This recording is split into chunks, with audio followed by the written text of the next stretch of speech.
How much money can you safely withdraw from your investments or your pension in old age? And why is it so complicated to understand?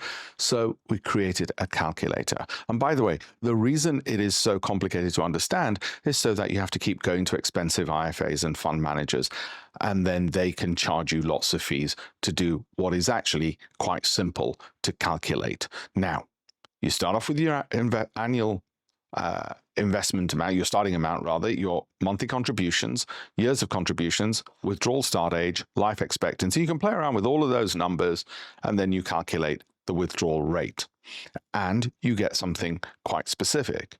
Now, it's a good starting point. Your personal tax situation might change. You might at different times contribute more, contribute less, but this is just to show you the variability. So why is there a variability over time?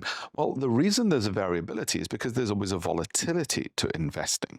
So you might say, well, there's going to come a point where I actually want to stop investing because I don't want this volatility. I want it to go to zero. So I only want to have cash in the bank account.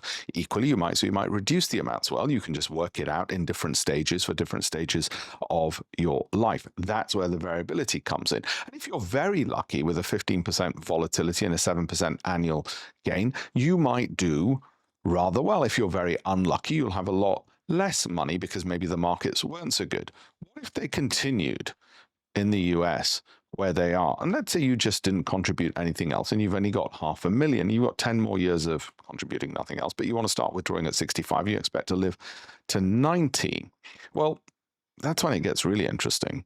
Now you can start even with $500,000 and you are 10 years out from starting to withdraw. Now you can be looking at a $16,000 income if, big assumption, the markets continue doing what they've done over the last 15 years. But you might reduce that. You might say, well, I don't think they will. I think they'll do half of that. Fine, you've got 6,000. But you can also see what the projections are. If you're very unlucky and the markets do far lower than that, fine, the projections are there in all the tools. And then we've gone and explained it all for you as well. campaignforamillion.com/tools. And you know what? It's all completely free. Like and follow for more. I look forward to hearing from you as well.